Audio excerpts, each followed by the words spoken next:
Bonjour tout le monde. Dans cette vidéo, nous allons analyser ensemble trois concepts fondamentaux de la pensée de Bourdieu, à savoir le concept de position, celui de disposition et celui de prise de position. Alors, qu'est-ce que c'est qu'une position?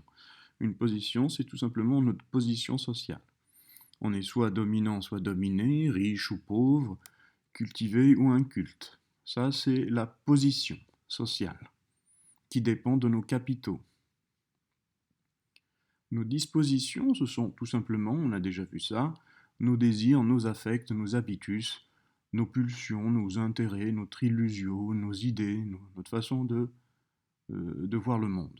Et nos prises de position, c'est aussi notre point de vue, nos idées, nos pensées, notre conscience.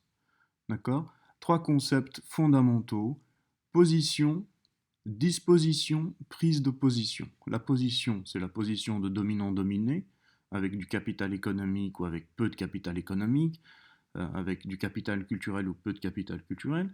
Les dispositions, ce sont nos habitus, nos affects.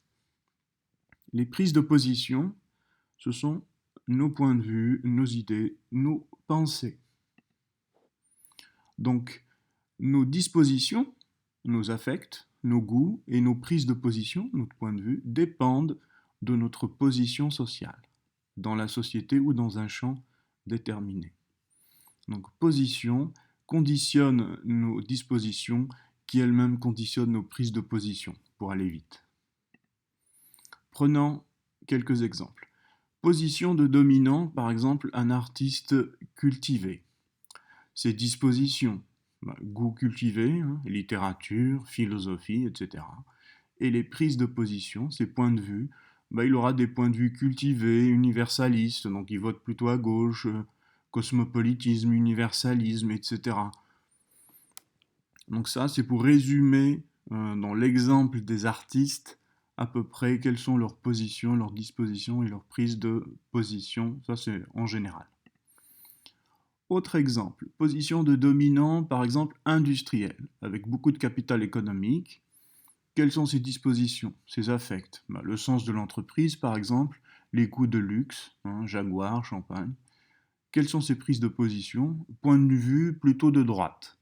L'ordre, autorité, hiérarchie, pas de syndicat, excusez-moi, il manque un mot ici, pas d'impôts, pas de fonctionnaires, etc. Ça, c'est pour un industriel.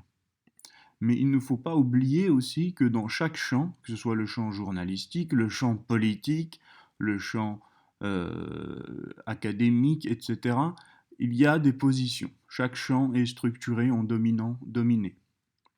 Donc votre position de dominant dans un champ, X, va déterminer, conditionner vos dispositions de dominant dans ce champ et vos prises de position, votre point de vue de dominant dans ce champ. Si vous êtes dominant dans le champ journalistique, vous n'aurez pas les mêmes points de vue que quelqu'un qui est dominé dans le champ journalistique. Si vous êtes dominant dans le champ politique, vous n'aurez pas le même point de vue, les mêmes dispositions et prises de position que quelqu'un de dominé dans le champ politique. Alors, je finis cette vidéo en vous parlant des structures inconscientes. C'est un résumé à peu près de tout ce que nous avions vu sur les structures objectives et subjectives inconscientes. Alors, les sociologues et les anthropologues nous disent que dans notre cerveau, nous avons quelques idées quasi inconscientes qui nous permettent de comprendre le monde. Riche, pauvre, masculin, féminin, sec, humide, dur, mou, supérieur, inférieur, haut, bas, intellectuel, manuel, le ciel et la terre, intelligible, sensible, nature, culture, civilisation, sauvagerie, homme, animal, saint, malade, sacré, profane. Ces idées, ces structures, qu'elles soient dans le réel ou dans nos têtes, par exemple masculin-féminin, ça se retrouve dans la réalité. Je vous ai donné un exemple dans une vidéo précédente. Par exemple, on retrouve beaucoup plus d'hommes en sociologie et plus de femmes en psychologie. Donc dans la réalité elle-même, dans les structures objectives elles-mêmes, on retrouve ce clivage masculin-féminin. D'accord? Donc ce sont des structures à la fois objectives et subjectives, inconscientes, qui guident nos dispositions, qui déterminent nos dispositions et nos prises de position. Merci pour votre attention.